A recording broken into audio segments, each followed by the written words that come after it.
Hello, buddy.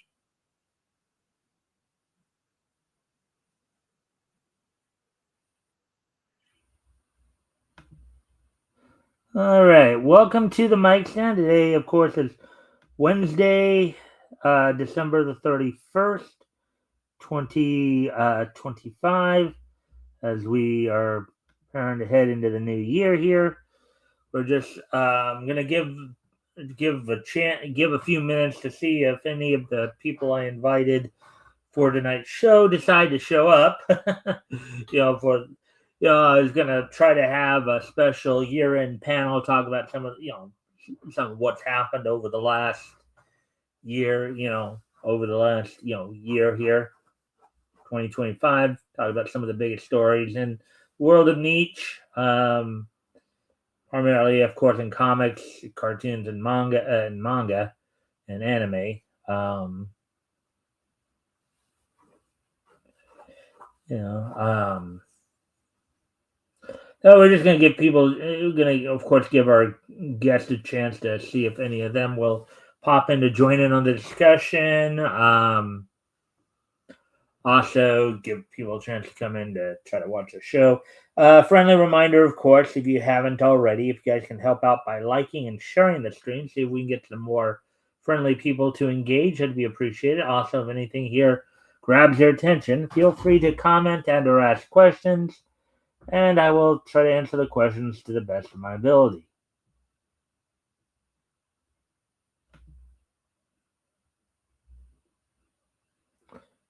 All right. So, anyways, and as always, feel free to comment and or ask questions. So, anyways, so today when I was watching cartoons, of course, one of the February 1944 proved, I guess, to be a time in which they didn't actually put out a whole lot of cartoons. That year is only 9 that apparently came out based on what I was able to find. I was watching. So one of the cartoons, of course, I watched was The Wreck of the Hesperus, which was a Mighty Mouse one. It was actually the first theatrical Mighty Mouse cartoon that where they actually used where they had basically used the Mighty Mouse name. Um, Initially, of course, Mighty Mouse debuted as Super Mouse, but hey, Metal, see. I might be in momentarily wrapping some stuff up. Okay. Hopefully I'll see you in a moment, in a few moments here then, Metal. Get the conversation going. Um, but anyways, as I was saying, I was watching. So initially, when Paul Terry created Mighty Mouse, it was a Super Mouse, and in 1944 he had decided to change the character and the series name to Mighty Mouse, to so that it would not be gotten confused with a comic book character that was coming out around the same time, also known as Super Mouse. Contrary to what some people have said, some people thought that he changed it because Jerry Siegel and Joe Shuster were threatening to sue him. But from everything I've read, apparently they were actually kind of cool with it. So, starting with the Wreck of the Hesperus,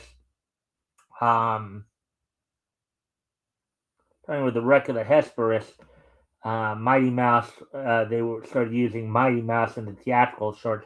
Now, of course, the earlier shorts that still had Super Mouse as the name of the character, when they rebroadcast those on the Mighty Mouse Playhouse in the 50s and early 60s there,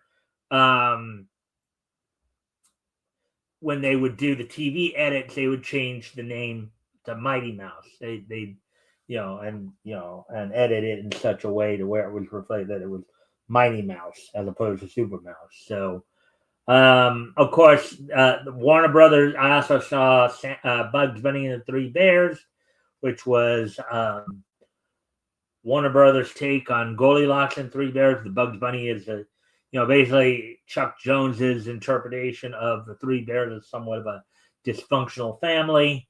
Saw the Zoot Cat, which is a Tom and Jerry cartoon in which you see Tom in a zoot suit, which at the time was very controversial because, of course, fabrics were being, like a lot of other things, fabrics were being rationed.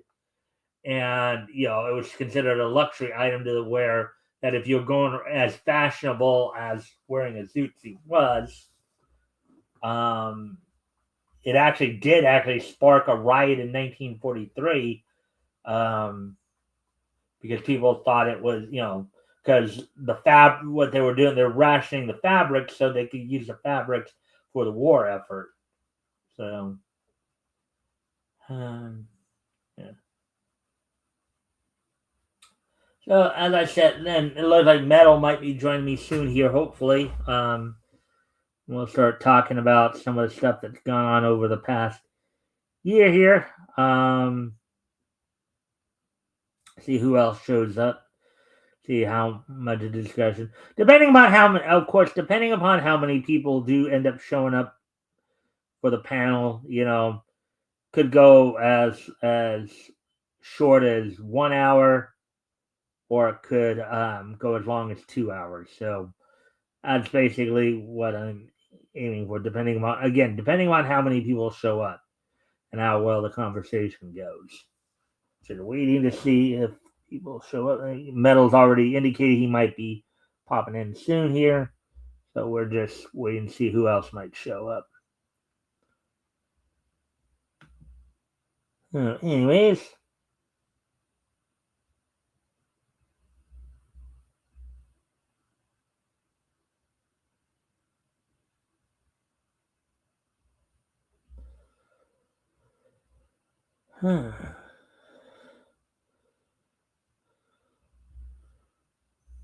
La la. Oh, there we go. Oh, there we go. Hey, Sabrina. Hi. Hello. I can't be on for long, but I wanted to say hi, and I hope you have a wonderful New Year. Yeah, you too. For a little while. Yeah, I'm trying to get a panel show together, see who might show up, and so they talk about some of the big news stories and comics, cartoons, manga, pro wrestling, all that, and over the past. Yeah. So, Metal just said he might be popping in here in a moment too. He just had some stuff to finish up himself, so maybe we'll get some conversation going. I'm just kind of killing time until see who else shows up. I sent out, I think, about 10 invites, but you never know with some people, I'm getting ready to go out for New Year's. I don't drink. I'm normally the designated driver.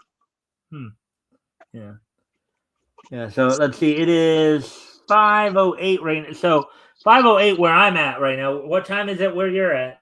It's 8:08 my time. All right. So you are 3 hours ahead. I still wasn't sure if you were 3 or 2 hours ahead. You're 3 hours ahead. Yeah.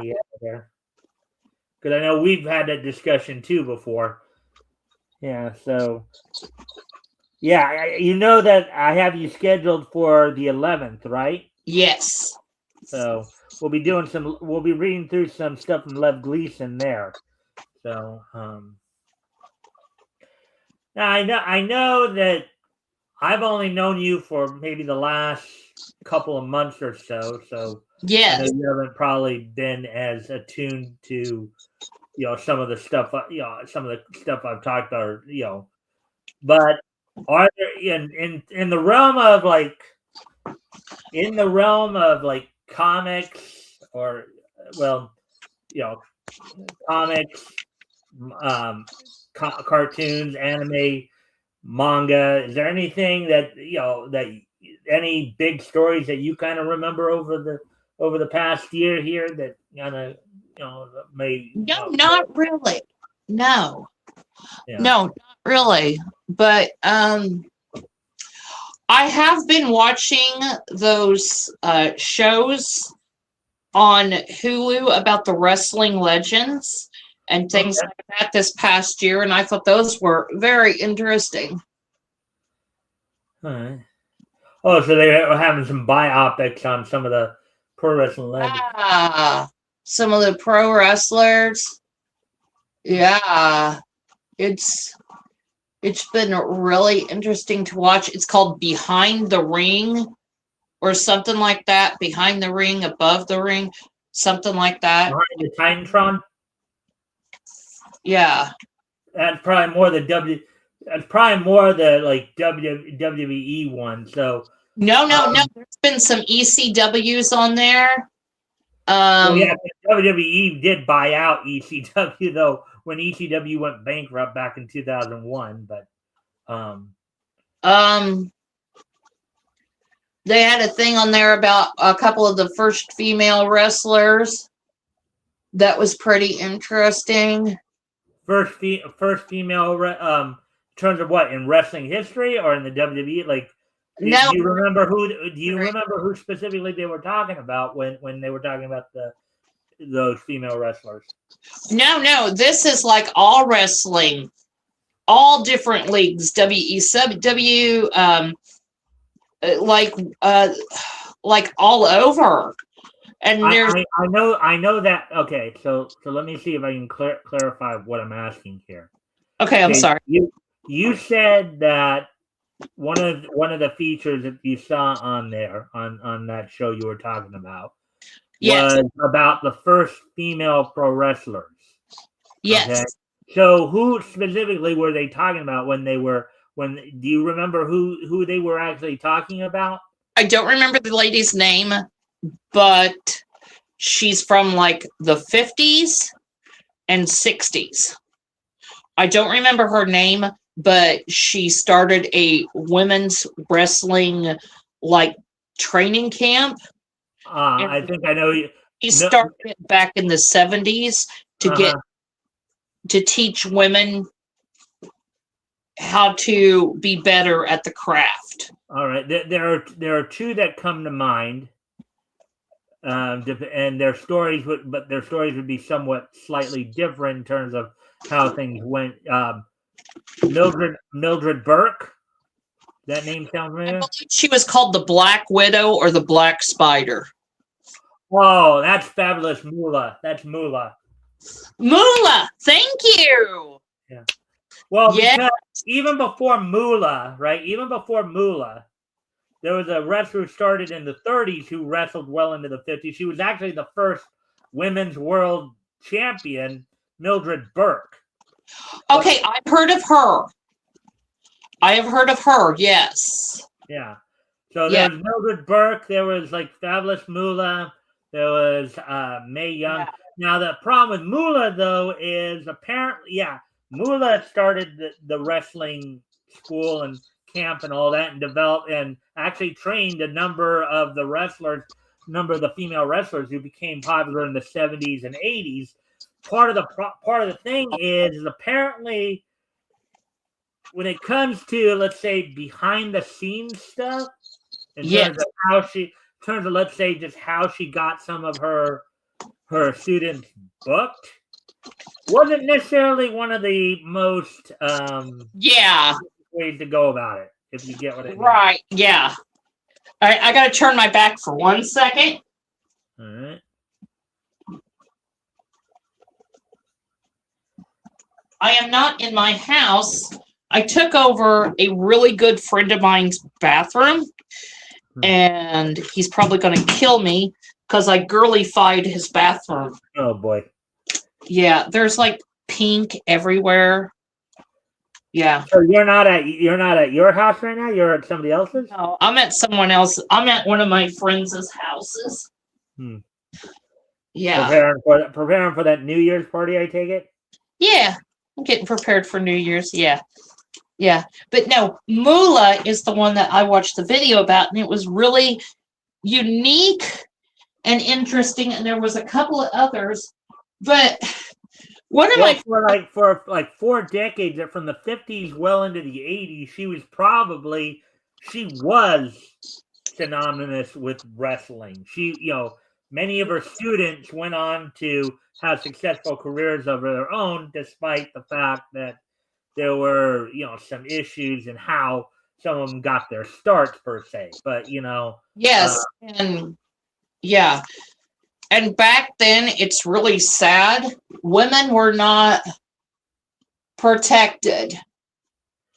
well, wrestlers in general weren't as protected as they would be now, by comparison. But Right. And I'm not just simply talking about what Moolah did to her wrestlers.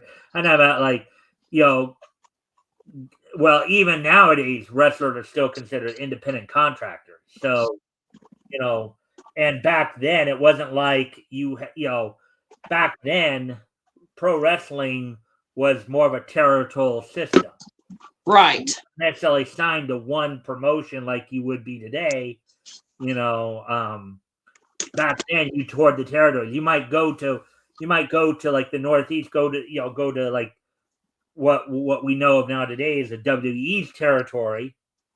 Back then known as, back in the 50s known as Capital Wrestling Corporation, and eventually the WWF, but you'd go there, spend a few months there, then move on to another territory, go down south to like Mid-Atlantic, and a lot of the talent would just basically be touring around the country. Right.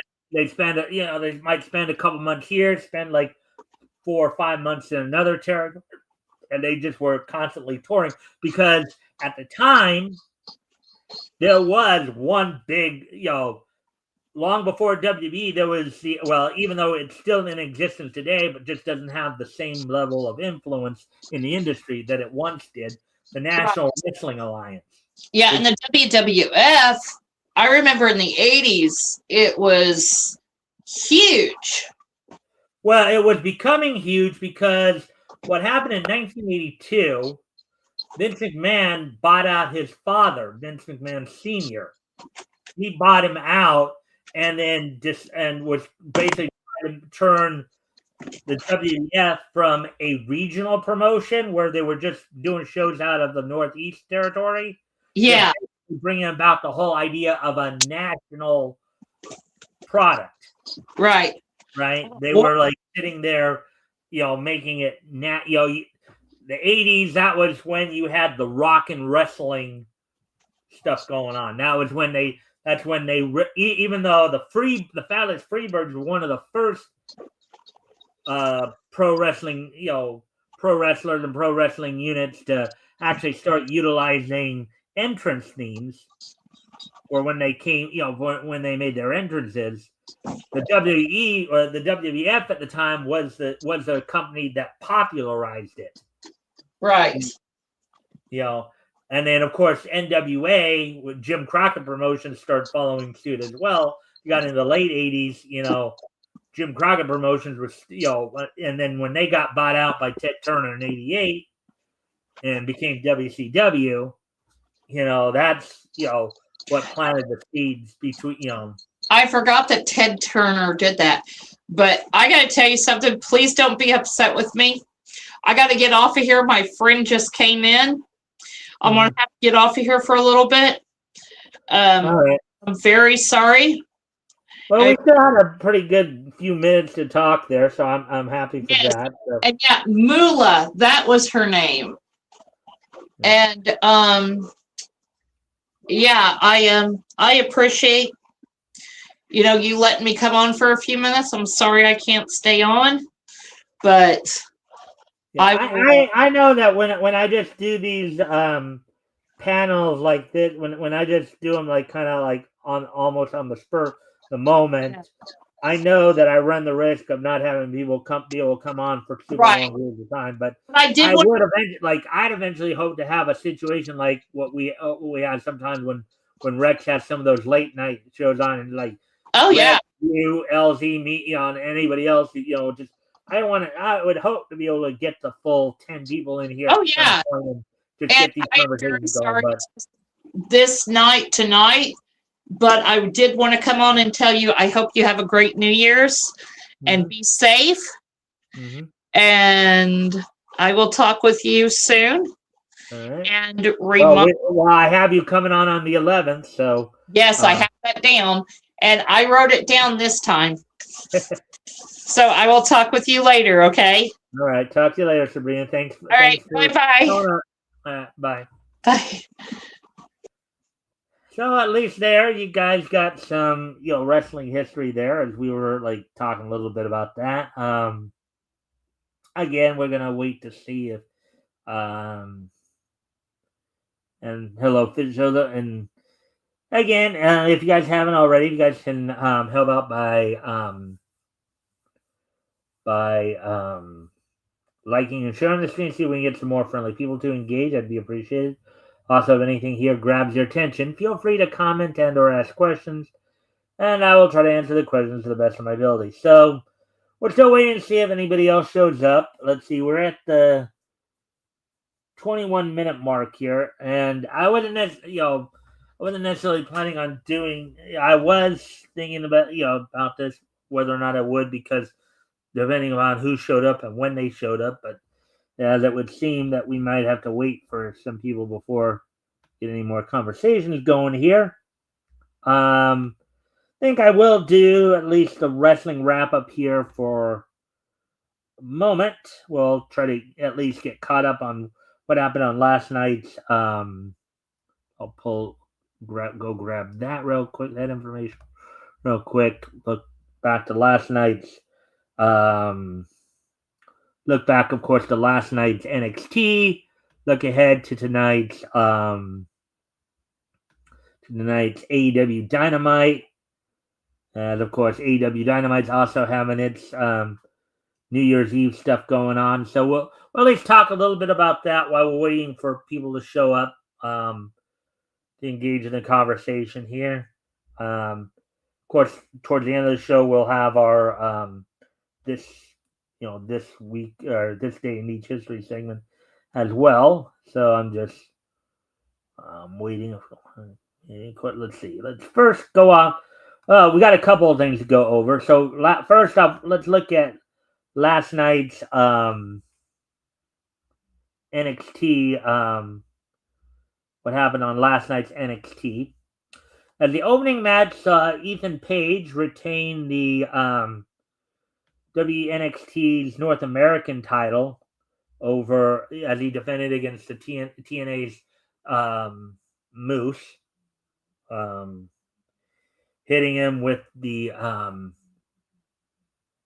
Twisted Grin move, his version of Matt Hardy's Twist of Fate move, basically a version of the 3/4 Nelson DDT or cutter, as some people might call it.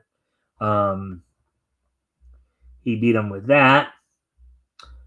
You had more setups for next week's New Year's Evil as Tatum Paxley confront Izzy Dame for their upcoming match at next week's New Year's Evil event, and then you also had Thea Hall who will be defending her recently won NXT North American Championship over Blake Monroe. Also on last night's show, of course, JC Jane in a non-title match, NXT Women's Champion JC Jane with the remaining members of Fatal Influence in our corner defeated Ren Sinclair as Fatal Influence tried to jump Ren Sinclair after the match. Kendall Gray came out to defend Ren Sinclair, and which set up a match for the NXT Women's Championship next week between JC Jane and Kendall Gray. Kendall Gray, who is also currently the Women's Evolved Champion right now. The WWE Women's Evolved Champion right now. So, and then in the tournament finals to see who will next challenge Jasper Troy for the WWE Speed title, Tavian Heights defeated Lexis King in 8 seconds, which is said to be record time for the Speed title. Speed title, you get about 3 minutes from what I understand for the match, but 8 seconds, he beat him with a belly-to-belly suplex. to get the win. And just over 4.5 minutes, out of the muds, Bronco Nima and Lucian Bryce got back on, made their presence known as they defeated the team of Swipe Right from Evolve. Brad Baylor and Ricky Smokes, who had Evolve champion Jackson Drake in their corner. The main event saw Ricky Saints defeat Javon Evans after Javon Evans accidentally did a springboard cutter onto the ref, only for Ricky Saints to low blow him and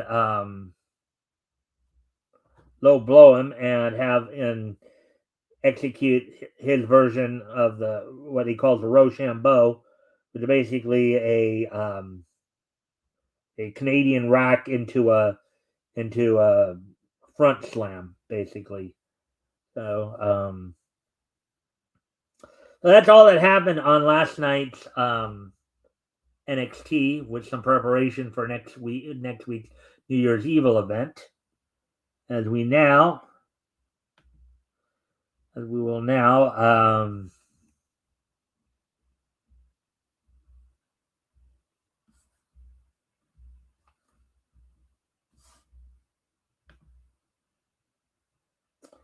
as of course we will now. Actually, one other thing we'll want to take a look at real quick here from last night as well. Ring of Honor had a very special YouTube episode on from the Hammerstein Ballroom. In lieu of the fact that, of course, with tomorrow being New Year's Day, they probably won't be doing a show then, so they decided to do a special YouTube show instead. The opening match of the YouTube special saw the Death Riders tag team of Daniel Garcia and Wheeler Yuta, former Pure Champion rivals, defeat the team of Jordan Oliver and Alec Price. Mark Davis of the Don Callis family defeated Matt Mako in a singles match. By the way, as I said, the special was coming from the Hammerstein Ballroom with Caprice Coleman and Ian Riccaboni on commentary. Big Bill and Brian Keith defeated the Dark Order duo of Alex Reynolds and John Silver. Satman Singh defeated Charles Mason in a minute 42.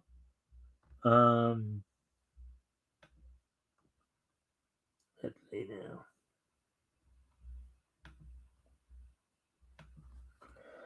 And then the Bullet Club's Ace Austin defeated Don Callis family member Rocky Romero in 7 minutes 51 seconds. And then the main event saw an approving ground match in which if the challenger, in this case Janai Kai, either won or survived the 10-minute time limit, she would get a shot at the Ring of Honor Women's World Television Championship. In this case, Red Velvet fended off Janai Kai in 6 minutes 25 seconds.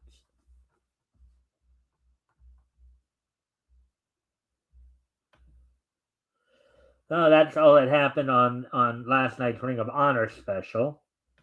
And now we'll go ahead and go back to and look ahead to tonight's AW event.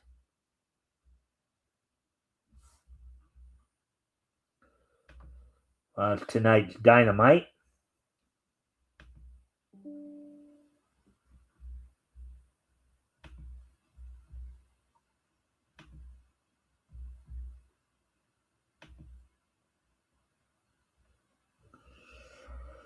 Oh, there we go. Hey, Metal.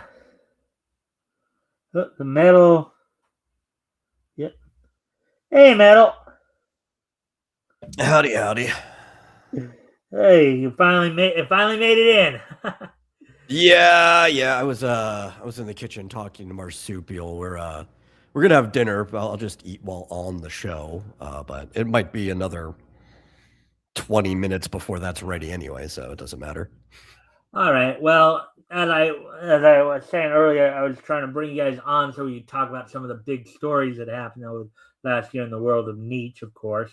since I was waiting on see if anybody else show up. I was just doing the wrestling wrap up real quick here. Oh, okay.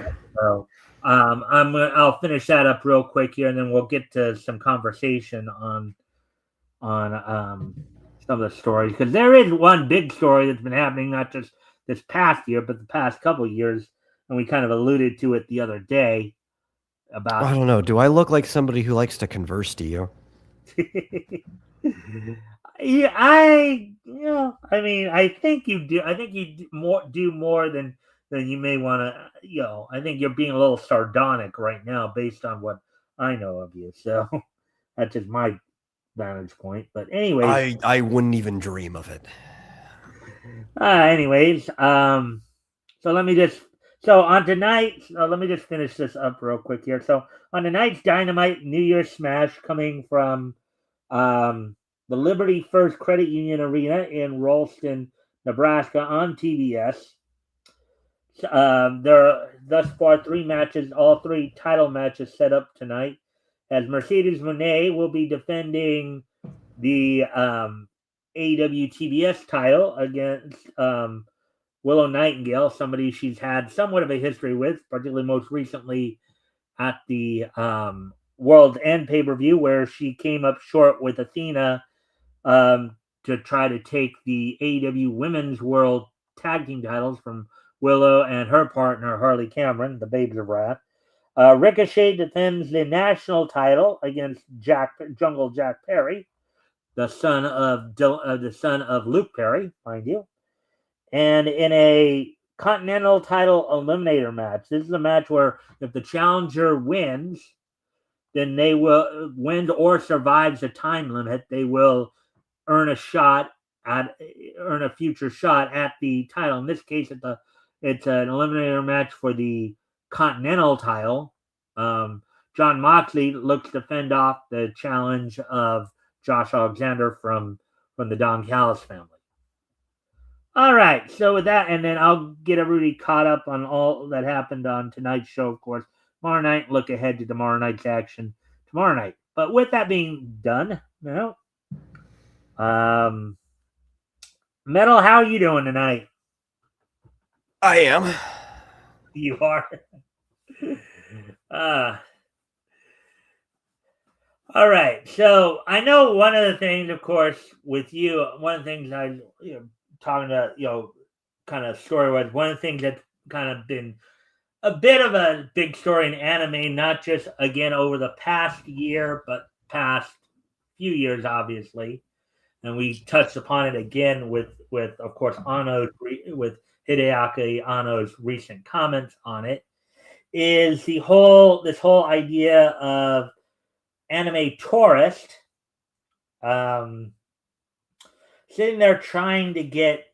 There's a couple of anime stories that have been going, kind of been big in the news the last couple of years. One of them is, of course, what we're about to talk about here. What I'm bringing up here is the idea of anime tourists trying to I don't know if you want to call it influence, force mangakas to change how they create, right? With, of course, limited success. And we, of course, did, and I know you and I both talked about this over the last few days because of the recent interview that Hideaki Anno had done, talked about how he doesn't cater, he doesn't at least go out of his way to cater to Western influence, as it were. He focuses on domestic, but it's a story that has been kind of cooled off more recently. But with Hideaki Anno's comments, that things are, that it's still there. The issue is still there. I've been thinking about this further since covering this. Like, I've been thinking about it even further, and I don't even think the problem is tourists that he's talking about specifically. Even though he has said that like the audience needs to adapt, because it's like, it's not that he's talking to the audience, it's who is he talking to. I think one of the bigger problems has actually been the industry from over here. right? Like when you're Right. talking to the localizers, when you're talking to everything, and you're talking to the bigger companies that want them to make stuff so they can air over here in the first place, they're the ones telling them that, you know, the stories need to be adapted a certain way for the American or global audience. Your story should be made a certain way in the first place for the audience. It's the people talking on behalf of the audience. And I think Otto's smart enough to know it's like, I don't think you guys even know what the audience wants because the audience is fully capable of adapting. Yeah. Well, this kind of one of the points I made too, as I was talking about. In fact, I mentioned this last night when I was covering the other portion of Ivano's Ivano's interview, where he's talking about how there doesn't seem to be any good anime geared towards kids either. But one of the things I've noticed in this thinking that comes more out of the West, as it were, right? These localizers you talk about, right? I think their thinking is backwards. It's almost like a Bizarro-like thought process, right? Because they're trying to make Japanese change to conform to their sensibilities when in reality, those of us who are true anime fans, those of us I hate that label, by the way. I hate that label, by the way, trying to call somebody a true anime fan. Well, I'm just using it as a categorizer, to differentiate between, true anime fans and, the tourist, right? Yeah, because I would not use that category for myself. Yeah. But, well, as a way to kind of get at the heart of what we're talking about, it's what I'm, in other words, here's the point I'm trying to get to here. All right. Those who, and I'm just using it as a term here, as a categorize or whatever. Those of us who are the true anime fans are going to fall in love with the material because it is the material. It's not as we're not, and I know you kind of alluded to this too when you were covering it, because I went back and I watched the portion of your show the other night where you were talking about it too. It's like, when you watch anime, we're not watching it because we want like Jamie Markey's thoughts on what she thinks Japanese culture is. We don't want Monica Rial's, perception of what Japanese culture is, or what it should be, right? Well, yeah, that's actually precisely why I call myself a tourist. Yeah. Or we don't want Katrina Lana. Now, I may be mispronouncing her last name, but this is based on how I'm reading it. Katrina Leonidakis. We don't want her thoughts on what she thinks Japanese culture should be. For those of us who watch anime, the reason we fall in love with anime is because we have an appreciation for the presentation of Japanese culture by Japanese people. And I think that's something you even alluded to the other night on your show. If you want to add anything to what I just said there. I think I am a tourist. I would actually use that word to describe myself. Not like a hobby tourist, which is how some people are trying to say it, but I'm not Japanese. I will never be Japanese. I wouldn't want to try to be Japanese. I like being American, but I do like their stuff. I like a lot of different culture stuff, and I want to be able to continue to go on tour with the culture being what I enjoy when I go on tour, right? It's like a little vacation into another world. And I don't want things changed for my local sentimentalities, because then I'm no longer going on tour. It's like I could just go to my backyard for that, especially for the fact that I kind of hate what most of the people are doing over here anyway. Like, yeah, if I liked my culture's shows and comics more, I probably would be spending less time in Japanese works. Not that I would stop reading them and watching them all together, but I'd probably be spending a little more time in my local ones. I would like to be a little bit more proud of the material we're making over here. It's just not been that good for a while. Unless we're in the indie world. I find tons of great indie stuff all the time coming from the United States. Yeah. Hold that thought for just a moment because I want to. Hey, Apex, thanks for popping in. Happy New Year to you too. He's wishing us a Happy New Year medal along with Fitzozo. I know you're working right now, but if you want, if you feel you can, feel free to pop in and and join the conversation if you want to. There, Apex, if you can. I know you're probably working though. You probably won't be able to join us, but thank you for at least popping in the chat to say hi. I do appreciate that. Yeah, well, I mean, if you think about it, this has been a big what the localizers have been doing like the last 5 or 6 years. I mean, even going back to the whole thing with working and lurking. Yeah, okay. Like even going back to the whole thing that was going down with everything going on with Vic back a few years ago. Yeah, but localization's been an issue for ever, right? Like look at the Gatchaman like localization way back in the day to Battle the Planets. It's always been an issue. Sometimes like it's been a flavor you don't mind as much because it's not as like politically charged or anything, but it's always been an issue. Well, yeah, I have read up on that localization in particular. They came up with an actual term for what they did to Battle of the Planet. They called it Bowderization. In which they if you think about it, most shows are on average about 24 minutes, right? And they literally cut out a third of the show, because they felt it was too violent. I think part of it too is when you look at it too. And here's the thing: when you're talking about the whole thing with the Gatchaman Battle of Planets localization as well, the one thing they were trying to do with that, as well as other shows like another one that comes to mind, of course, Sailor Moon's another one that comes to mind. Where they kind of never watch the same thing. Where never ever watch the English version of Sailor Moon as your first watch. Yeah, you could go back and enjoy it for what it is afterwards, but you got to watch like the Japanese version first, just so you get like the actual story.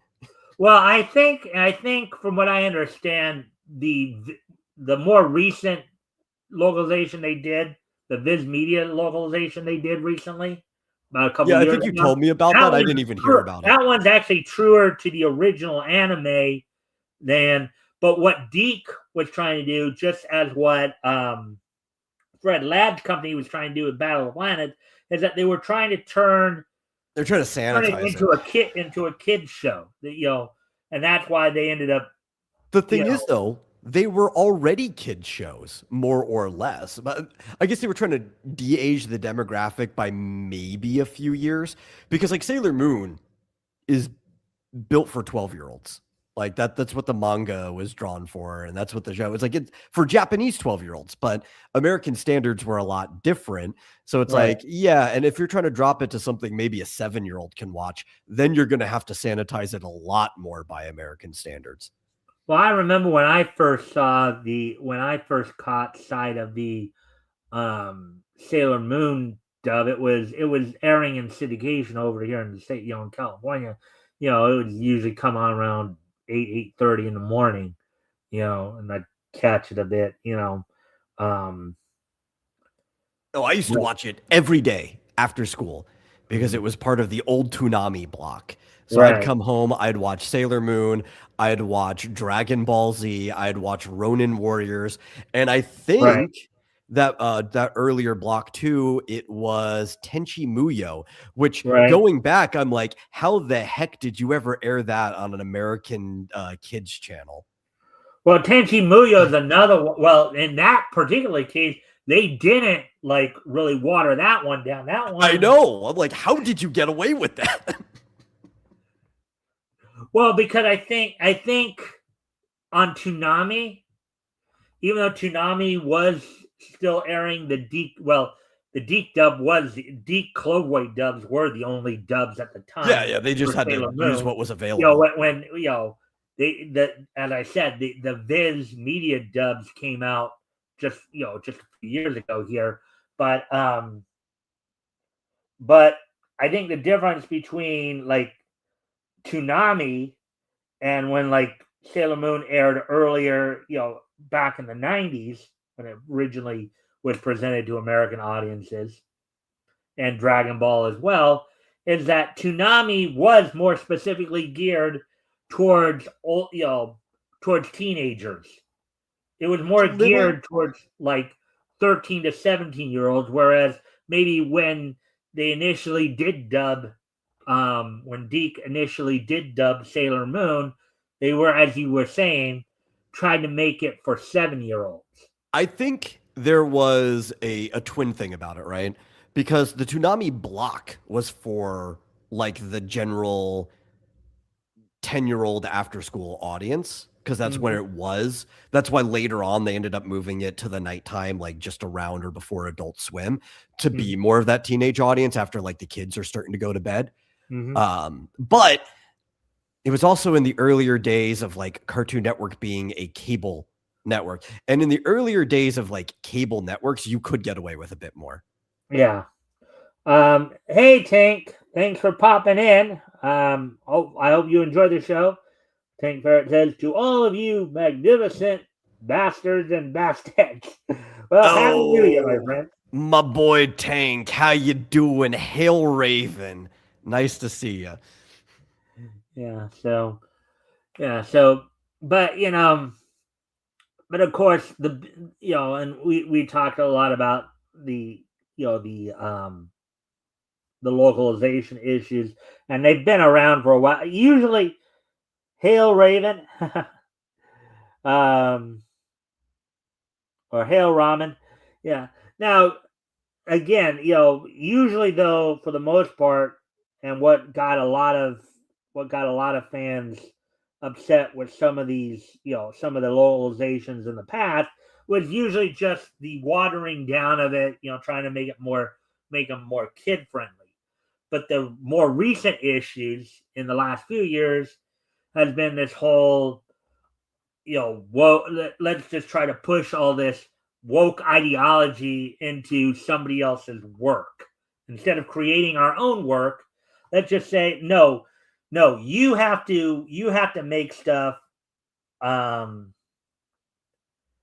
You have to make stuff according to what we say you should. Yeah. Well, I do think it's an extension of how things used to be, because it wasn't always just about the watering down. There was always other issues with localization too.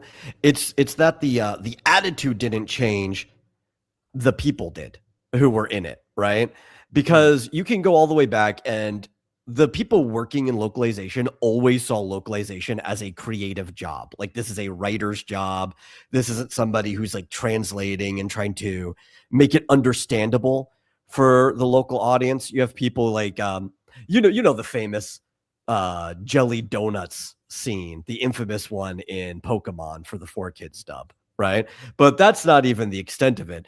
If you had watched the difference between Digimon Adventures in Japanese and in English, almost all of the jokes are completely changed. They're not even like localized versions of the joke that make sense more. It's just like whatever joke the localizers thought would be funny in that portion. And it's a hilarious show, like watching it, but it's a completely different experience than watching the Japanese series. Yeah. Well, I do know that some adjustments have to be made in localization more for like to deal with certain like language or notoriety issues. I do, because I actually have I think I told you this before, I have the Yu Yu Hakusho series, right? I actually have the DVDs or the what have you.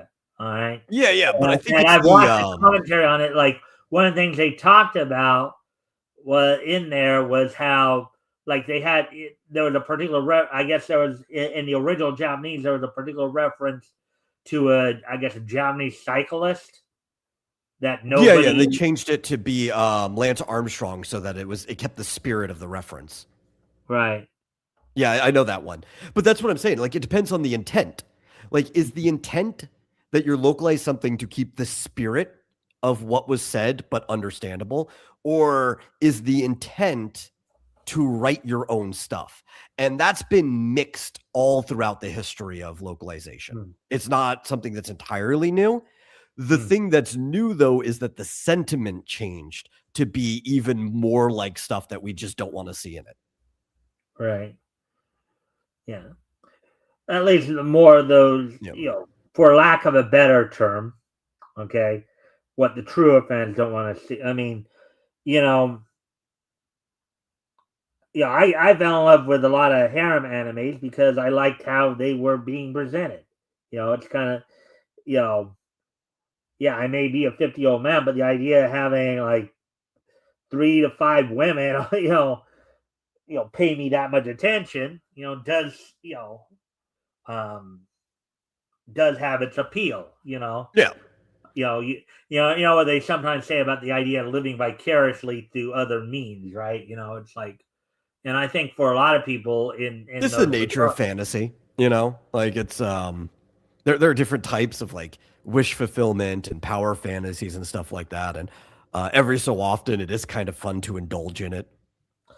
I think one of the bigger problems, though, that has really come up in, as I said, the last 5 or 6 years is that it's something where people are being more confronted with certain truths of society and the way some aspects of our legal system work, and differences, culturally, socially, legally, in terms of what we perceive as what, right?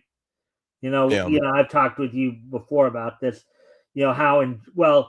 I even mentioned this too before. When you watch a lot of animes, a lot of the protagonists are anywhere from 13 to 17. Whether they're operating a mecha or they're going on ninja missions. Yeah, well, specifically if we're in like the realm of like shonen, but that's also because that's the target audience. So a lot of them are going to be the type of characters that is the audience they're writing for. Yeah, but but over the last 5 or 6 years here, it's like, oh my God, they're all pedos. They're all because of this, that, and the next thing. When in Japan they probably don't see it the same way. The thing is, I don't even want to blame most people for that modern phenomenon. Even like some of the people that we've argued with for long times aren't in that camp. That phenomenon, you can explain very easily from the kind of like late Zoomer, early Gen Alpha kind of modern culture, like the type of internet and stuff that they were raised on, and the fact that they all got into the like viewing audience because of COVID, right? They were all home. They'd have other things to do. Anime is popular, and they're suddenly involved. A lot of the people who saying that stuff, you'll find some adults, but the most of them, like on the internet, you have to understand that they're probably 13-year-olds themselves calling people those names. Well, I don't know, because I know some of the localizers we've talked about, like no, you can pick out some specific ones. And Monica Real, they sit there and will call people, all kinds of nasty stuff, But I'm just saying, like, if you see randos on the internet, a lot of those are just kids, like saying that stuff. The ones that are backing them up and everything. A lot of them, like, they don't have any experience with the world whatsoever. Mm-hmm. Yeah, but but again, it still boggles on mind that some of these people who are not just localizing but acting in these roles, and they know this from having to read the scripts even before they dub it.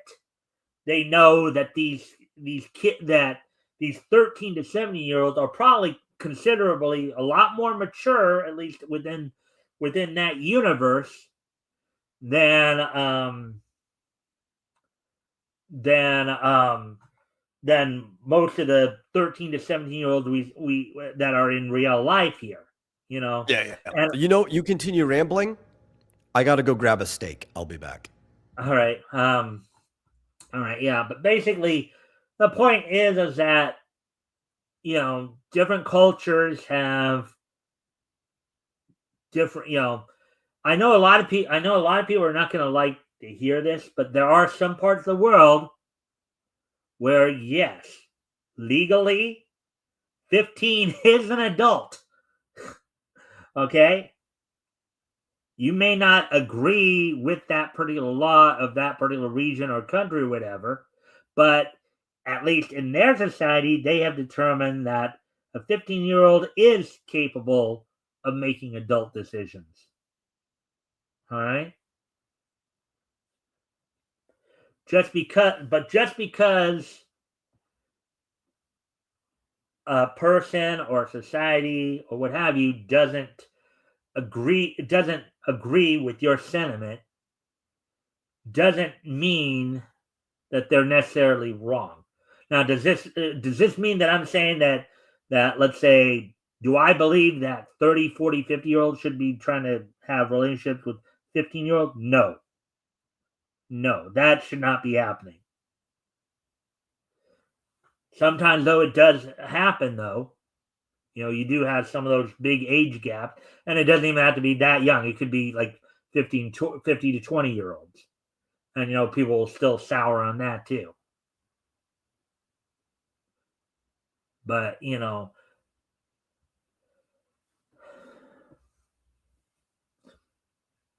and even in a lot of anime, though, you don't usually have anything that drastic in terms of like the romance. You might have a 20 something 20-25-year-old maybe engage in a like with a 17-18-year-old. And there are even times in our own country when that was considered somewhat appropriate, depending upon the situation. But people I know don't like to hear that, but that is what it is.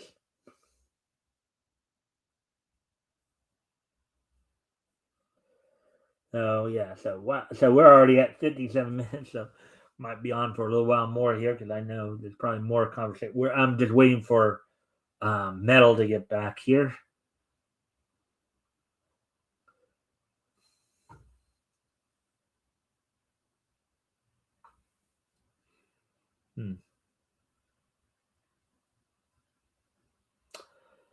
So, anyways, as always, guys, feel free to comment.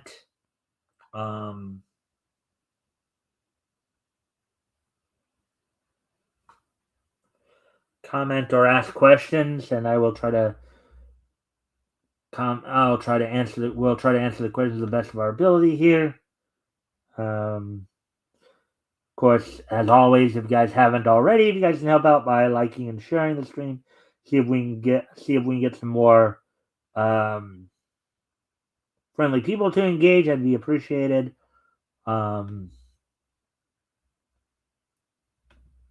As I continue to wait for Metal to come back with his steak.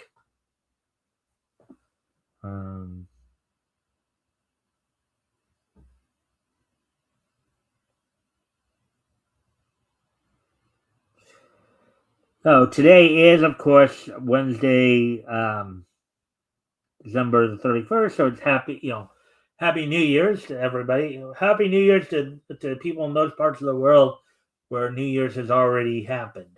So. Okay, I'm back. All right. Did you hear some of what I was saying? I know some of what I was saying was just might have been somewhat controversial, but no, just pretend I did, okay. and that we had a really good conversation in the meantime. I do need to step away from the computer for a moment, so if you can talk to the chat for a moment, I'll be right back. And chat can talk to me. I'm going to eat these fries. These are some pretty good fries, chat. I hope you know. For our New Year's dinner here, we're having a big, fat, juicy steak. Looks wonderful. I haven't cut into it yet. Provided by my roommate, Marsupial Gamer. And fries, crinkle cut on the side, which we have some of Freddy's fry sauce, which is mostly, it's a mixture of ketchup and mustard and a few other things, but it does the job because you don't have to mix all the things together. It's just already there.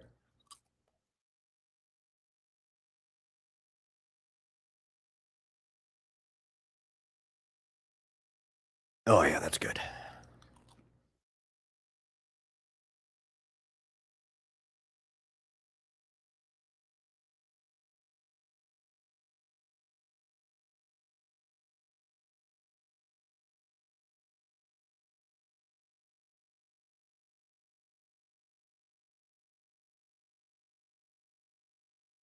I don't even remember what we were talking about before I left. Other than the fact that it had something to do with localizers. Like, I remember the general conversation. I don't even remember the thought we left on. I was far too preoccupied with the steak I was about to grab.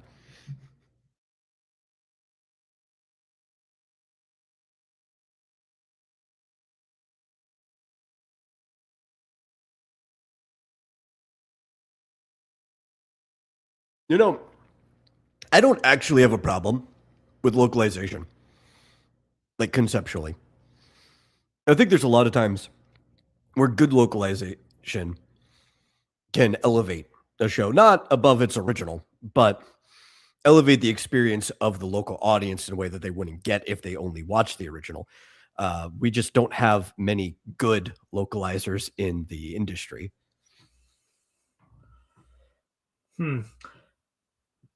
And I don't know if you've addressed this aspect of not just with the localizations of anime, but also with what they've been doing with, of course, some of the cartoons here in the States. But what's your take? And one of the other big stories that's happened the last few years too is this whole idea of forced diversity and forced representation, and like some of the changes like they made, for example, when they came out with the X-Men '97 series. What's your take on some of that aspect of it, Metal? The forced diversity, forced representation, or how the person who's voicing the character has to actually match the racial identity of the character. Oh yeah.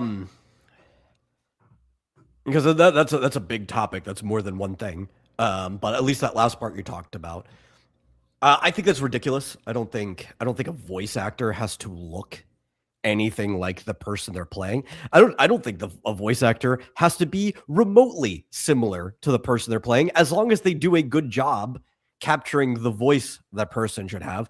One of my favorite examples is in Venture Brothers. Dr. Girlfriend, also known as Dr. and Mrs. the Monarch, is voiced by a man. But she's kind of got like this kind of smoky voice like this. And there's always this joke that maybe she was once a man, but no, it's because she smoked 5 packs of cigarettes a day back in college. Great voice. You know what you just did right there, right? You know who you reminded me of? Who? Julie Mayfield. Oh, okay. Yeah. I don't know if you even know who I'm talking about. The name rings a bell, but I can't recall. Julie Mayfield is a voice actress who was formerly with Funimation. I'm not even sure if she's still alive. She voiced Dr. Correa in One Piece. She did the English okay. voice. Yeah. So, actually, let me check because I thought I heard something recently that she may have passed on, but I know that Julie Mayfield was kind of up there in years to begin with. Just go check that. But when you were just doing that right there, you reminded me of her. I was reminded. Well, and the ridiculous thing too is like almost every boy, like young boy in a show, is voiced by a woman, just because they can do the voice a little bit more. Oh yeah, well yeah. I mean, I know that because I know. I mean, and I've talked about some, that before too. Yeah, you have actually you have some, you have actually some, you actually have some women who have actually made a career of that, Yeah, what are we gonna do? voicing preview. I mean, one of the We're ones gonna I tell more Tara recently Strong she kind of can't voice talked Timmy of. Turner anymore because she's not a young boy.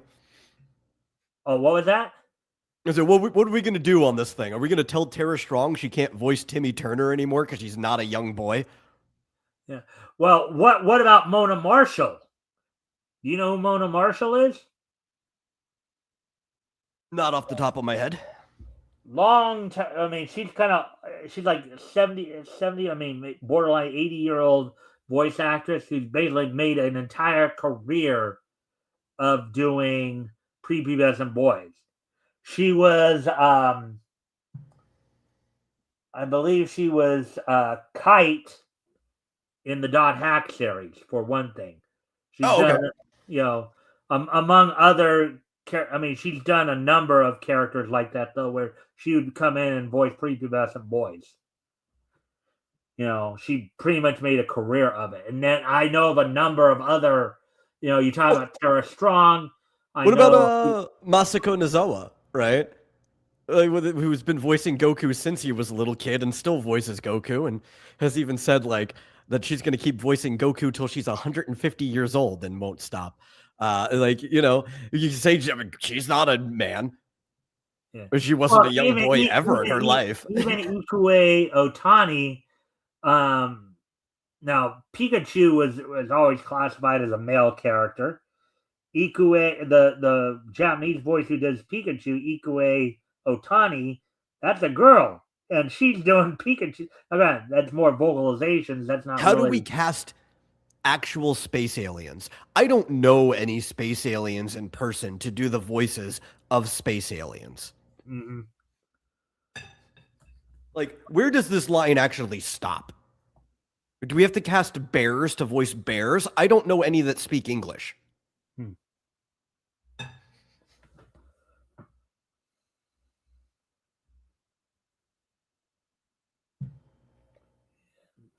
Like, I think it was cool in the old Peanuts where they got a bunch of little kids to voice the actual Peanuts. That was like a really cool thing for the time. I don't think that's absolutely necessary. Oh yeah, I was right. Julie Mayfield, the voice actor that I was just thinking of, did just pass away back in November, 67. But I remember her. She did a number of voices for Funimation. Dr. Correa in she was Dr. Correa in One Piece. Let's see, Queen Victoria and Black Butler. Let's see, some of the other things she also lent her voice to. Let's see, yeah, Dr. Correa in One Piece. Let's see, she was additional. Let's see.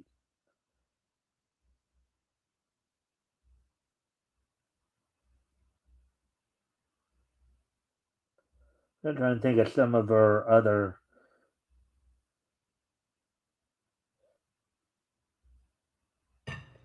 Yeah, Kyoko Honda in Fruits Basket. I know she was also in.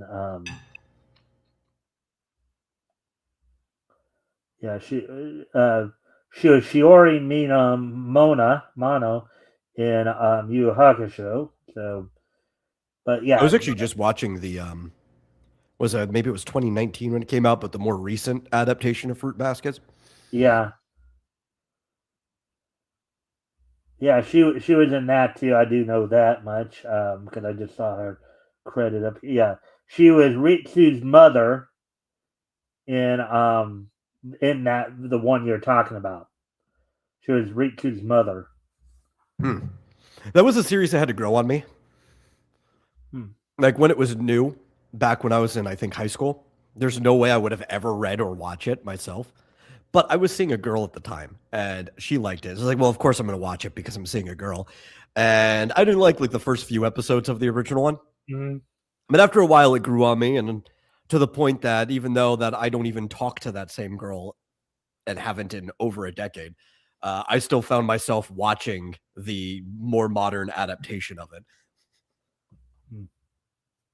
Yeah, but among some of the anime voice actresses who, Mona Marshall's done some work in that field, but also, Brienne Siddall, who's another one Brienne Siddall, aka Ian Hawke.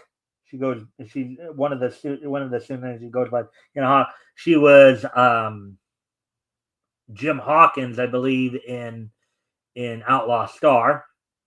Let's see, Tsukasa in Dot Hack Sign, among others. See, Wendy Lee, I think, has done some boy characters here and there. Monica Rial has done Monica. Let's see, from Dallas area, Monica Rial, Brina Palencia. Those two I know have done a few there as well. Some boy characters. Prepubescent boy characters. So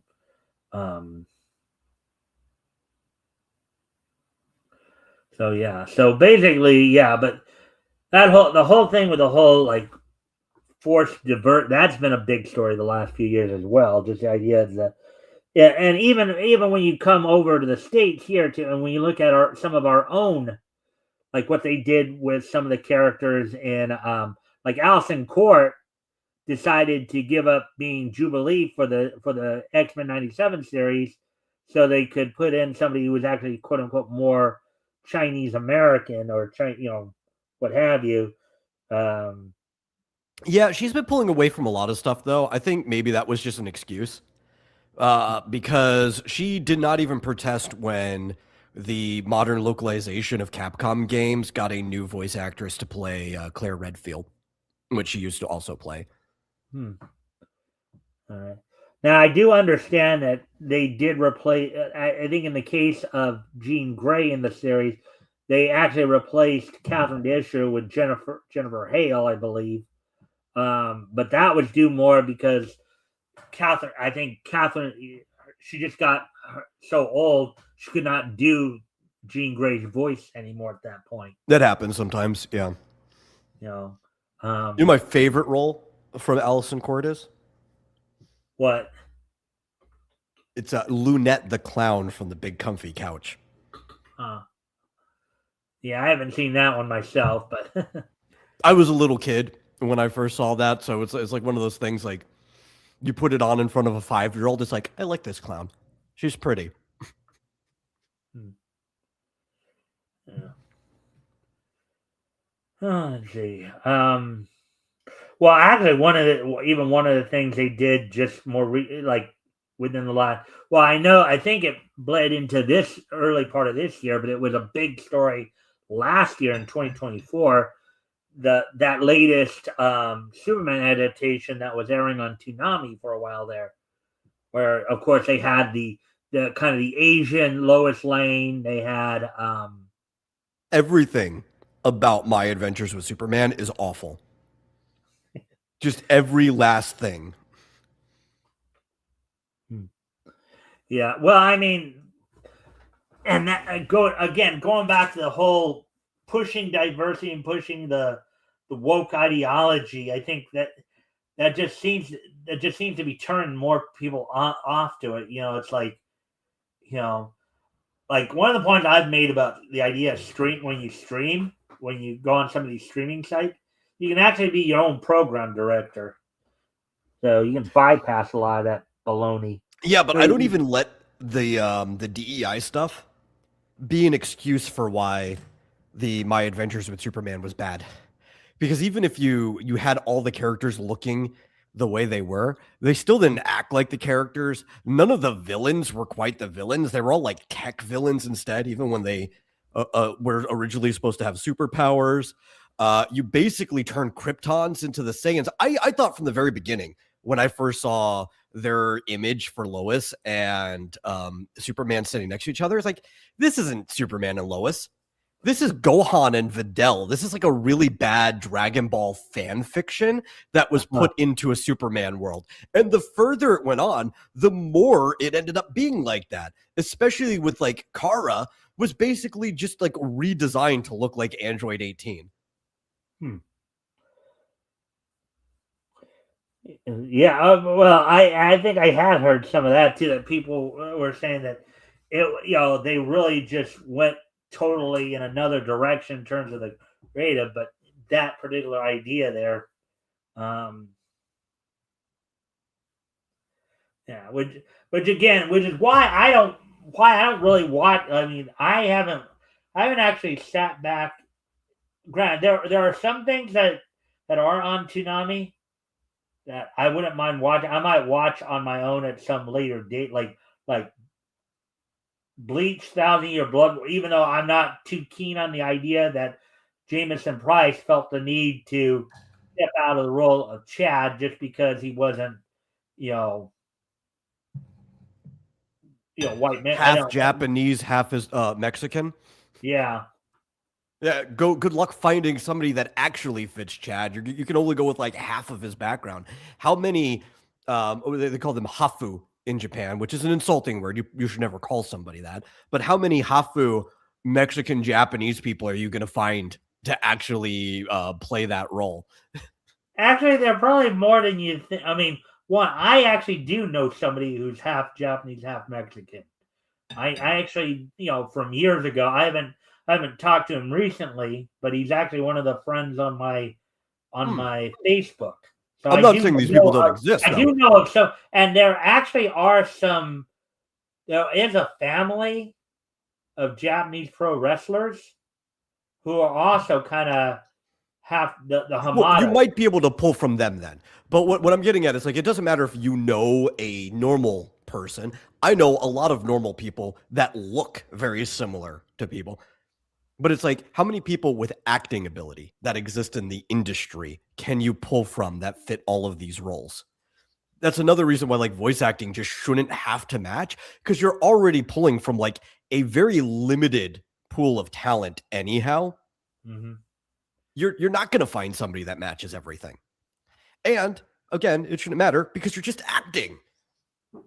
And in that too, I mean, is there? I mean, in a way, when you're doing that almost kind of sounds racist in its own right, because it's like, well, I mean, is there really such a thing as a quote unquote a black voice or a white voice or an Asian voice? I mean, there is a English language, there is a Japanese language, there's French language.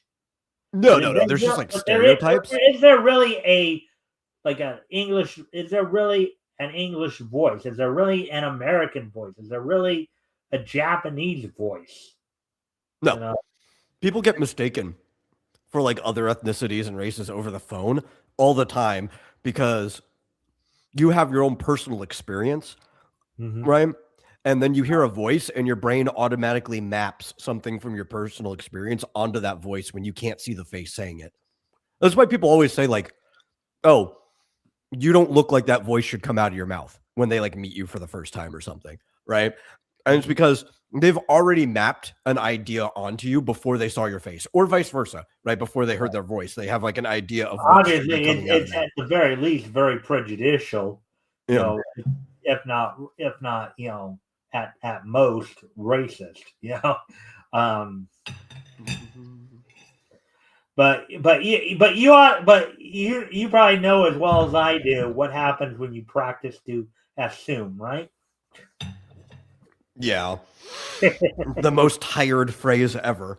I don't know if I told you this, but I first heard that on an ER episode years ago, performed by Paul. We've talked about this already. Huh? We've talked about this already. Yeah. Yeah. But like, so back when I was in school, I went to a school that the district went from already a fair amount of like black kids in it because I lived in Texas in the South and there's a fair amount. But due to Hurricane Katrina, it went from what was predominantly a white school district to predominantly a black school district. A lot of my friends who were, even specifically because I hung out with a bunch of nerdy people, a lot were really into anime, right? In fact, I've said before, I'm the type of guy I didn't want to hang out with the anime club because in group they were all annoying together. And it's like, that doesn't sound like a good time. Individually, they were all great. I loved hanging out with them. But in a group, I'm like, I don't want to hang out with you guys. This just sounds like awful. But pretty much the entirety of the anime club were black, right? Mm-hmm. But they were also the type of people, you want to hear something that's like really racist, talking about like the imprint, the idea that people have of other people. They were the type of people that others would often say, you're the whitest black kids that I know. Right. Very, very racist thing you can say to people. And it's because they were into like really nerdy things. I would not be surprised if they were getting called Uncle Toms with that kind of stuff. No, nobody was using that in my school. I don't think at all. These days, maybe, because they lived in Texas, so quite a few of them probably have conservative opinions. People might throw those names at them. But like nobody would have been using that in the high school. Yeah. Well, that's more of a historical reference anyway, so unless you're somebody like me, you just happen to have a good memory of stuff like that, you know? No, but it was just because they were into very, very nerdy subjects. And to a lot of people, especially during an age where like gangster rap was really growing in popularity, if you were into like very nerdy things, it was seen as like a white thing to do. Yeah. Well, I mean, and I guess these people never saw Steve Urkel, I guess. They would have called Steve Urkel a white black man. Which is funny because the actor's last name. I love Jaleel. He's great. Good voice actor in his own right. You know, voice of Sonic the Hedgehog in the early days and several other things. Yeah. Yeah, I mean, he's got some great comedic time. I mean, who if you've ever seen Urkel, right? Who can ever forget? Can I do that? Actually, you know what's my favorite role of his was not as Urkel, though it was mentioned, is have you ever seen the movie Big Fat Liar with Frankie Muniz and Amanda Bynes? I've heard of it. I never watched it. I'm not a big movie person, so yeah. So it's a movie about a kid who was always lying. He was always trying to get away with not doing his homework and doing everything else, and would come up with these very creative excuses. So he wound up almost going to summer school. It's like, you have to write this report and get it into my desk. It can't be late, or else you're going to summer school this year. So he writes the report. And on his way to school, he gets hit by a limo that just for some reason happens to be passing through his neighborhood. And the limo happens to have this really rich movie producer in it. And he's like, okay, as an apology, hop in. I'll get you a ride to school. You'll get there on time and everything. Frankie's character leaves the paper that he wrote, his little essay, which was called Big Fat Liar, about a guy who every time he lies, he grows in size until he's just like unmanageably big, like a kaiju. And then it's like telling the truth and love that finally gets him back down to normal size at the end. The producer notices that he left his paper, and he tried to call out him as leaving, but after the door shut, he looks at it and is like, you know, this is a pretty good story. And yes, a guy was dyed blue in there. What's his name? Oh my God, he's such a good actor. He was in Fred Claus, Paul Giamatti, Paul Giamatti, great actor. He was the producer in that one. And, yeah, so during summer school, he skipped school one day to go to the movies with his friend.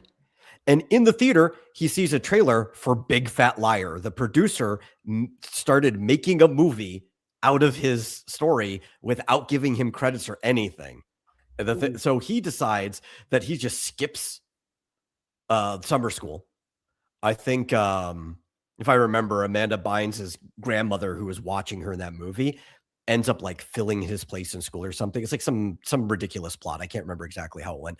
But they spend all their summer in Hollywood trying to convince this guy to admit that he took his movie. That's all he wanted, right? So that like he could get his life back in order. But the producer's a scumbag. And when they end up at the airport, they get picked up by a limo driver pretending to be somebody else. Like he's, still lying. He takes somebody else's name. And the limo driver is played by Jaleel. And he's with them for like a really good portion of the entire movie. It's great. Yeah, that sounds pretty fun. Yeah. Yeah, so I think no, he didn't play. There was a different guy played the limo driver. Jaleel played himself actually in there. I'm mistaken. It's been a while since I watched it, but Jaleel was also involved in a really big portion of the movie. The limo driver was someone else. Let's see. So now we're at hour 25. Yeah. Well, let's see. Let me hit up one more other thing, other than like we've talked a lot about anime and animation and stuff like that. I hit up some comment.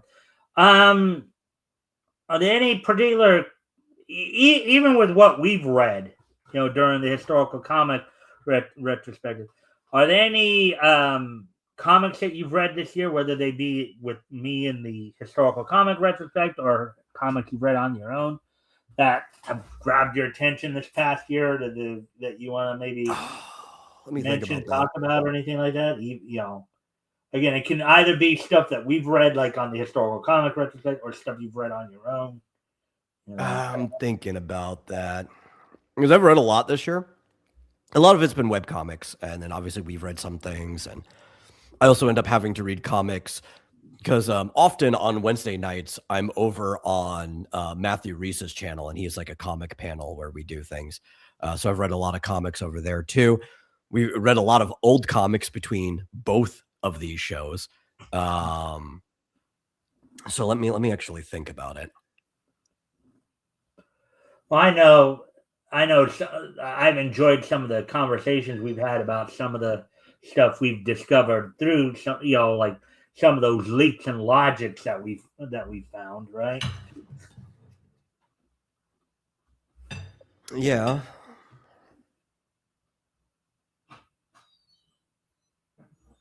There's just so many good ones that I've read this year.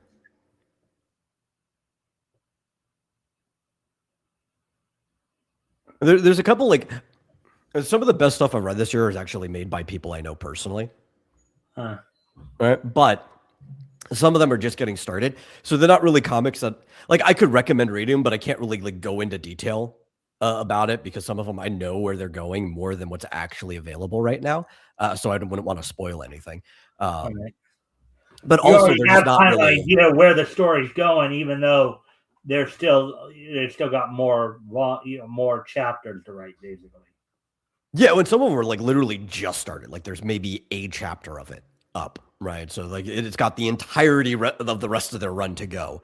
So like I could recommend people read some of that stuff. Like, oh man, what was the name of it? My friend Phasma put up a new comic this year. I think it's called Trials of the Summoner. That one's pretty cool. My friend Nelly has been running a web comic called, I think, is it Those Who Answer the Night? Might be the name. Maybe. I have to look it up on my phone. But like some of these are just like really, really good starts to stuff, but they just haven't really gotten anywhere yet. Let me actually look up what Nelly's was called. I think the one for Phasma, that's easy for me to remember, but the other one not as much. Oh my God, Tapas! I don't want to look at your ad. Go away. Yeah, it's Those Who Answer the Night is the one by Nellyism. I've been enjoying that one. It's an indie webcomic. But I think that is mostly, aside from the stuff that we cover on the show, occasionally I'll read some manga. I read quite a bit of manga when I have the time. I'm still catching up to Rumiko Takahashi's Mao, but I'm really far behind on that one. She's been doing it for so long that I'm going to continue to be far behind probably until it finishes and I finally have time to fully catch up. I occasionally keep up with One Punch Man. I've been meaning to get back into reading like Spy Family. because I'm so far behind in that one that I'm almost caught up to where I was just from watching where the show is. Like I think I'm only a couple chapters further than when the show just ended. So it's like if I want to stay ahead of the show, I need to go back to reading that. But so it's like I dabble in so many things. It's really hard to pick like a favorite. Yeah.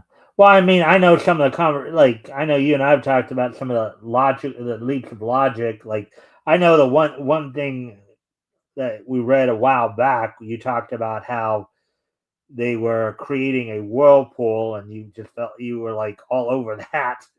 In one of the stories we were reading. So, actually, in terms of on the anime manga side of it, of course, as you know, I've been watching the first Ranma 1/2 series lately, and you know, I find it can be somewhat enjoyable. I was a little worried. One thing I was worried about with it, if I started watching it, even though I knew that even back when they did the dub way back when. This wasn't probably an issue back then like it would be today, but I thought it was going to be some big woke push about like about people trying to turn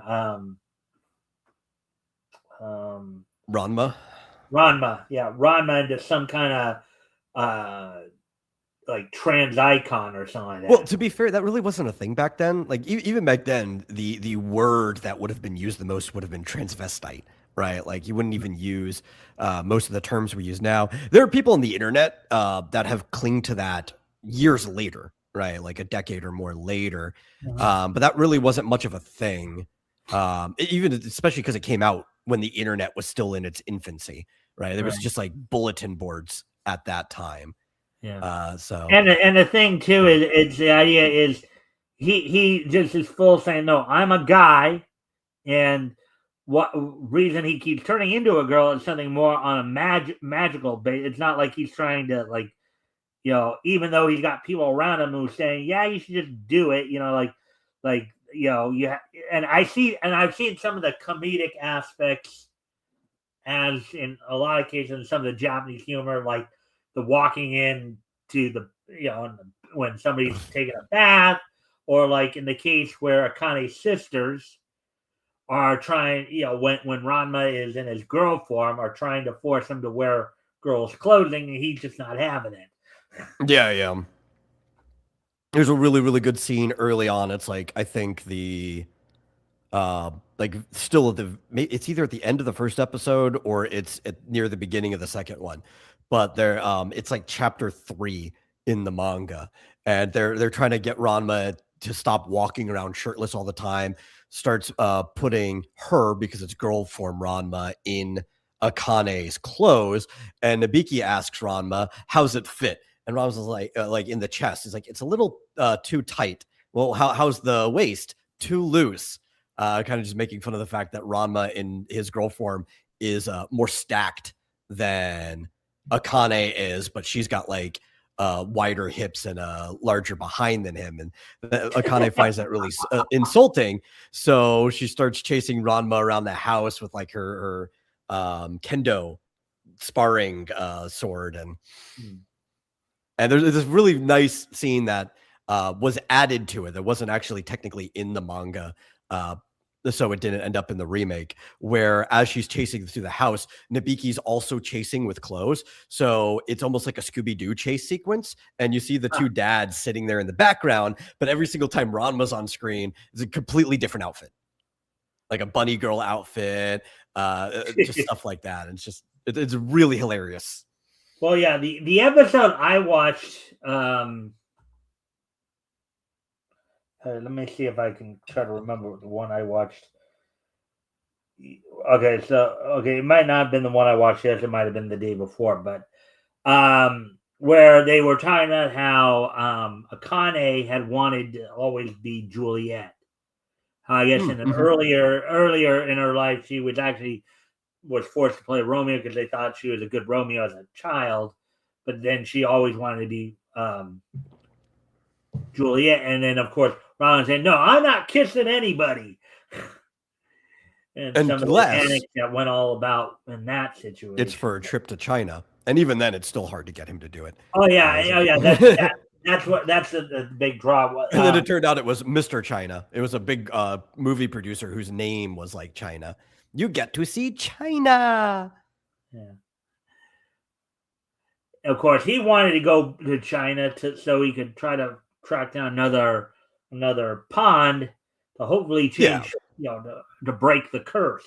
If he found it fell into the spring of drowned boy, they presumably would override the spring of drowned girl curse. The funniest thing I think about Ranma too, though, is he definitely would not fall into the modern definitions of things like trans, but it's not that he particularly actually minds being a girl. Right. He protests a lot. He's like, I gotta get my manhood back. I need to get rid of this curse. But then, like, the first instance he has the opportunity to jump into a dress, he does. Right. Now, part of that is for the comedy, because people have to understand that one of the big influences on Ranma One Half is Hong Kong action comedies, specifically like Jackie Chan's Drunken Master series, which gets referenced a lot in the series, and even like Ranma's girl side personality that he whips off when he needs to be goofy or win things is much like the I can't remember the name, but all the fighting styles in Drunken Master are actually named after like previous masters, and there's the one that's like Madame Han or whatever, and it's like the girl puts on her makeup. I know you were talking about like drunken foo. I think it's which shows up in the Juliet episode. Drunken foo, because I remember Akane's father, voiced by David Kay, I believe, is the one who used that term. I think the Japanese term I've heard used before, like once on Yu Yu Hakusho and maybe even another one, is suiken. Suiken's another the drunken fist. Yeah, drunken fist. I think they've even used it on Naruto before. And Rock Lee is said to be a natural at drunken fist. It's one of his best fights. Rock Lee only gets like 2 good fights in the entire series. In the adaptation, he gets a couple more in the manga, but they cut the other ones out in the show. But his 2 good fights are during the Shunin exam against Gaara, right? Mm-hmm. And then his other good one is when he does the drunk fist out in the middle of the field later on. And it's probably, I would say, arguably the best fight in the entire series. Yeah. I mean, I don't know if you've ever heard of a show called WMAC Masters. Have you ever heard of that show? It's not ringing a bell. It ran for like 1 season back in 1993. It was originally kind of set up like it was some kind of competition in a way where everybody had a quote unquote key symbol that wrote like, and I know the show. Yeah. I just didn't know the name of it. I've seen this. I've seen many episodes of this when I was younger. Yeah. Well, there was one episode where you had the 2 brothers, Ho Sung Park and Ho Young Park, where Ho Young Park, the guy known as Star Warrior, had to save his brother because his brother was a little bit too arrogant for his they were trying to get the Dragon Star. It was like the big. What I'm talking about is the incident where Star Warrior came in and used Drunken Fist against the people who attacked him, because now in the earlier episodes of WMAC Masters, they would show like little side stories where there was some kind of like moral that came out of it that was supposed to represent a tenet of the code of the dragon, as it were. I think it wasn't until like, I guess, quote unquote, the 2nd season they got rid of Shannon Lee, and it went from, it was still somewhat based competition, but then they added a story element to it where there was these bad guys who had this like red scorpion or red lizard like tattoo. They had like your general foot ninja, putty patroller type things where there's like all the grunts that the people could fight and stuff. I remember that portion. I could see why you would like that too, because that show definitely has a lot of a professional wrestling feel to it. Mm-hmm. Well, it was entertaining. I mean, was pretty entertaining, and even the competition aspect of it, when they were competing, you'd have people earning, the 10 key symbols and then challenging for the Dragon Star and all that, Yeah. that part. I remember there was even a bit of lore too, where it's like, oh, this master has a dragon belt, which is a step above having a black belt. Just like making lore up like that. Well, and I don't know if you were aware of this either, but some of the martial artists in that show were in some other stuff. No, a lot of them were actually bit players on Power Rangers. No, I know. Like Chris Katsumatsu, Eric Betts, Bridget Riley, Jamie Webster. But I was watching. They all were the Power all Rangers. like, they'd all be like some of the like the extra ninjas or whatever in Power Rangers. Mike Chatterbot, the guy who was Wizard, he actually was a Power Ranger. And then Hakeem Alston and Chris Katsumatsu were both in the Mortal Kombat movie as well. Now you're talking to somebody who had seen like every single Power Ranger for like the first 15 years that it was running. So you probably well, the thing was though, as I said though, like some of the people who were in WMA, well, a lot of times they were in costume. You wouldn't even be able to see their face. Yeah. But the other thing I noted there too, as I said, both Chris Katsumatsu and Hakeem Alston were in the Mortal Kombat movie. Hakeem Alston was Liu Kang's first opponent in the movie there, the 6-foot black guy. And then Chris Katsumatsu is actually the guy who played Scorpion. Who was really cool until they took his mask off. And they had that like really, really cheesy 90s kind of like CG skull underneath. Yeah, but then you have to remember too that movie was made in the 90s. So Oh, I know, but like they only did that because it's like we have the technology to do that now. It's like, it would have looked better if you did like a quick snapshot replacement and just had like a practical fake skull replace his head. Like, you did a cut and then when it turned back, it was like an actual skull there. Like doing it practically would have just looked better at the time. All right.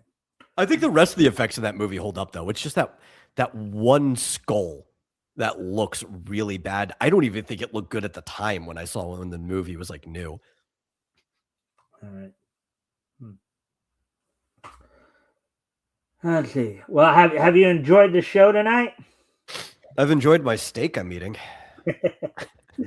Well, because we are getting pretty close to a quarter till, so I think it's a good time to start. I've enjoyed the conversations we had tonight here. I think it really did. And I had Sabrina come on earlier. We were talking a little bit earlier. Sabrina came on. That's all. Yeah. So, but anyways, I think it's a good time to start wrapping up. So I'm going to get ready to do the This Day in Niche History segment. If you want to stick around until the end of the show, that'd be cool. I'm sure things here, and you can also comment on them. As this will be, of course, the last This Day in Niche History segment for 2025, which will mean starting tomorrow we'll be having new start points in the rotations. And I'll get to that in a moment. But with that being said, today, of course, is Wednesday, December 31st, 2025, the last day of 2025, as time turns anew as Old Man 25 lays down one last time and baby 2026 comes up.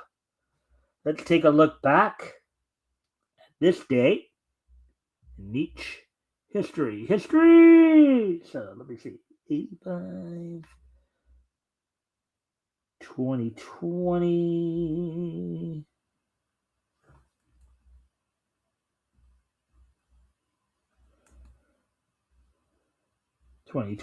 And 1955. All right. So first up, I'm going to head back 70 years ago. On this date, 70 years ago today, back in 1955,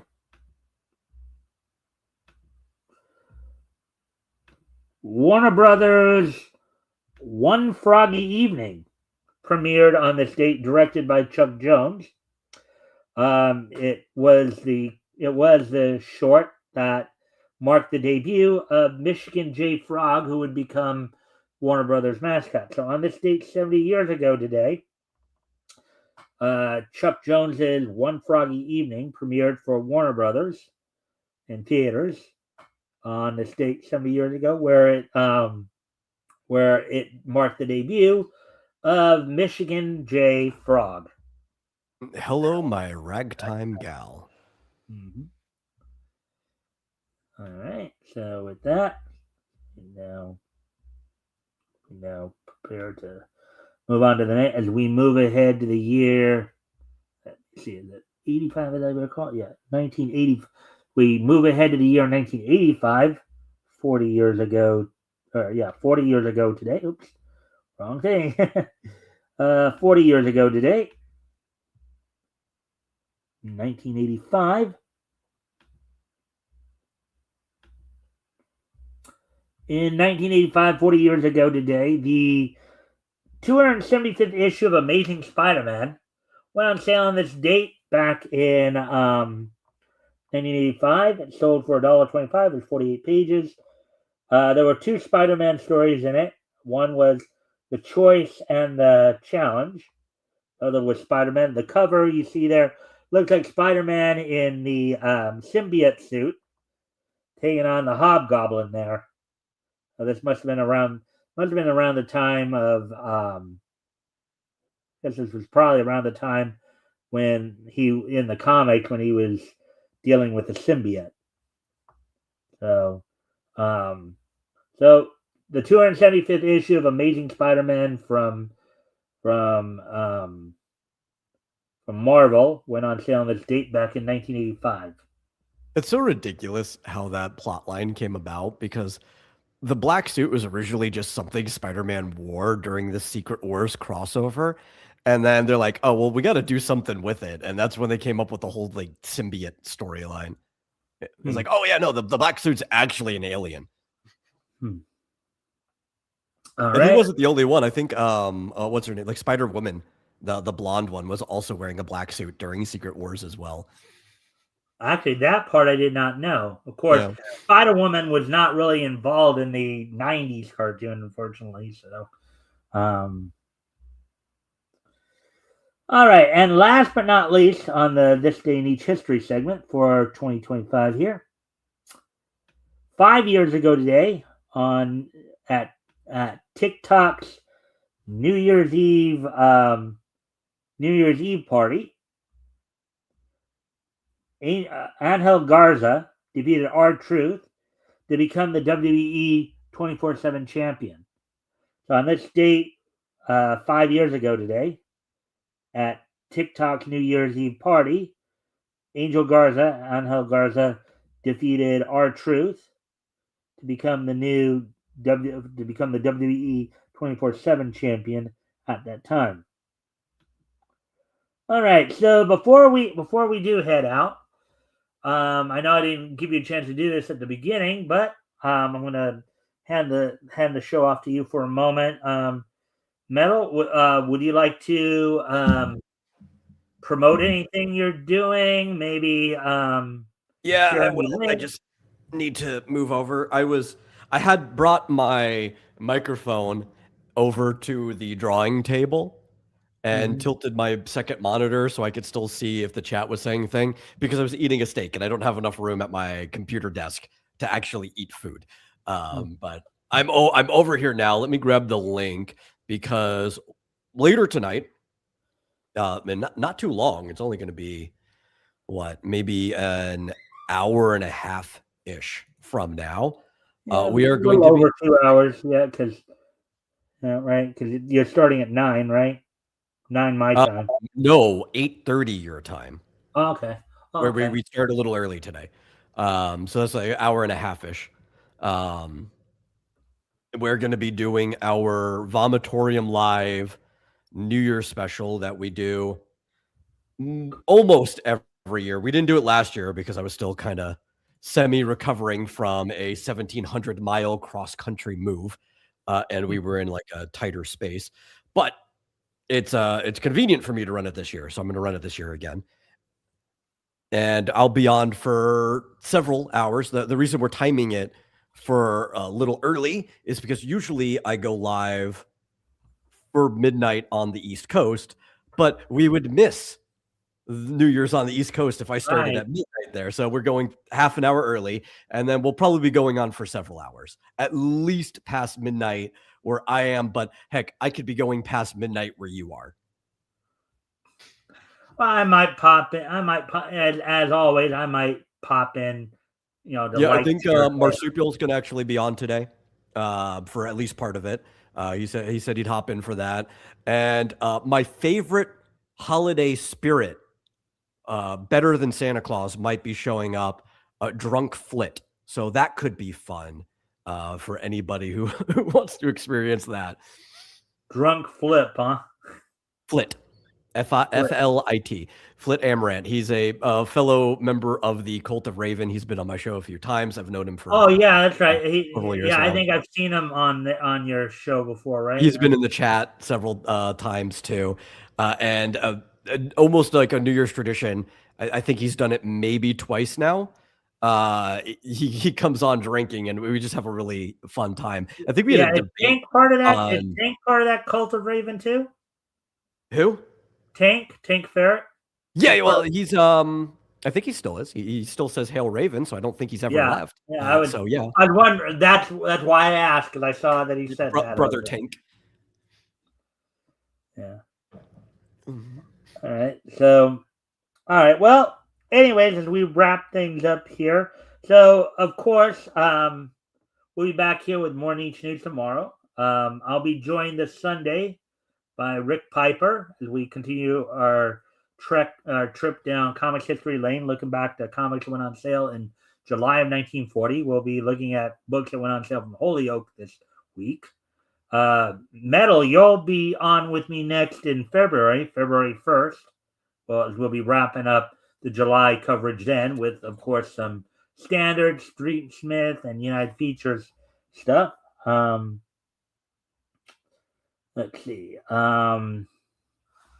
Also, starting tomorrow, of course, as I mentioned many times throughout this week, with us being in 2026 tomorrow, there'll be a new starting point in terms of the rotations for this week in each segment, this week in each history, or this day in each history segments. So for the comics, it'll be 1936 will be our starting point in the rotation. On the pro wrestling aspect of it, it'll be 1951 will be the starting point of the rotation. Animation / cartoons, 1926 will be our starting point for that rotation. And then for anime, 1966 will be the starting point. So with all that being said, I thank everybody for being here. Metal, would you like to say anything more before we wrap up? No. All right. Well, with that, guys, have a happy and safe New Year, and I hope to see everybody back here tomorrow. Bye.